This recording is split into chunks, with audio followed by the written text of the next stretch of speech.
So I am not an expert on Korean politics. I don't understand all of the aspects of what is happening now, but I understand that part of the demonstrations have to do with the people's unhappiness with the government importing beef from the USA.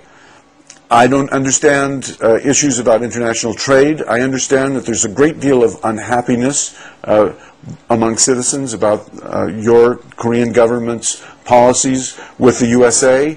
I'm not entirely well versed on that, but I do know that I've done a little bit of digging on my own, and that there have been some rumors that have circulated among the people who showed up for these demonstrations that the beef that's being imported is going to cause mad cow disease, and that Koreans are susceptible to mad cow disease, and this might destroy the entire Korean nation. Neither of these things are true. If you look into it, there have been maybe 2 or 3 cases of mad cow disease with all of the billions of pounds of beef in the USA. The susceptibility of Koreans to this comes from one report, one scientific experiment, which did not prove that all Koreans are going to die from mad cow disease. There needs to be a way for people to check these rumors, and people need to understand that they need to check rumors to find out whether they're true. All of the pieces are in place. You have activists who are ready to pay attention to Oh My News and other sources. You have citizen reporters, you have editors, you have, I think, all of the pieces in place to show the rest of the world how can we move from just spontaneous demonstrations to demonstrations that can build movements and influence policy. So again, very briefly, let me talk about my own experience. During the 1960s, young people, I was a young person at that time, were very upset with our government's policies, and we demonstrated, and there were violent demonstrations in the streets of the USA in the 1960s, and particularly around the presidential election. The Democratic Party was disrupted by that. And it took many, many years for young people to come back into politics. And during that time, the people we opposed, the policies we opposed, because they knew how to manipulate the levers of power. They knew how to make legislation and make policy and elect presidents. They continued to dominate political events. It takes more than just demonstrations. You need to organize people to elect. You need to speak to your elected officials and say, we have a large number of votes and we are prepared to devote those votes to a candidate who will defeat you. The demonstrations are important. They are just the beginning. How do you build movements?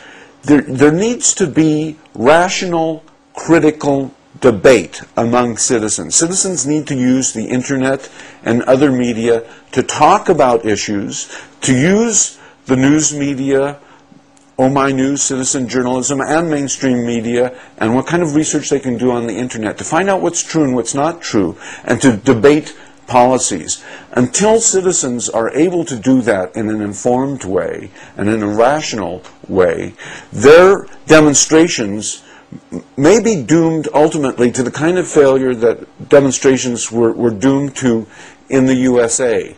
You need to be able to influence the political apparatus in a democracy in order to have a long-term influence. So let me briefly summarize. I think it's very true that the access to very advanced technology in Korea, the vast majority of the population who understands how to use that technology, the way people are mobilizing around street demonstrations as they did during the presidential election and as they're doing now, the emergence of citizen journalism such as Oh My News and the kind of long tail payments that are enabling citizens to pay for that journalism, all of those are elements that make Korea really the vanguard, the most advanced country in the world for the development of smart mobs, which is really a combination of technology, politics, and social movements.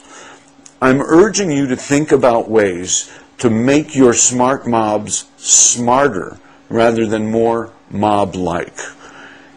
In our country, after we won our revolution against the British and won our independence, the citizens argued about what kind of form of government we were going to take. And there were two fears that really shaped our Constitution. One was fear of the tyrant, of the state that dominated the individual and took away individual liberties. But the other fear is an important one, the fear of the mob, the fear of the spontaneous, maybe manipulated, uncontrolled groups of people who don't really know the consequences of their actions and who may cause more destruction than construction. So our democracy was formulated to balance the fear of the tyrant against the fear of the mob. The smart mob is today, and has been demonstrated around the world, a tool that citizens have to speak back to the state, to resist tyranny. However, there is the danger of it becoming a mob. In Nigeria, there were riots around the Miss World pageant in which people died. Around the world, the protests against the Danish cartoons of the Prophet Muhammad.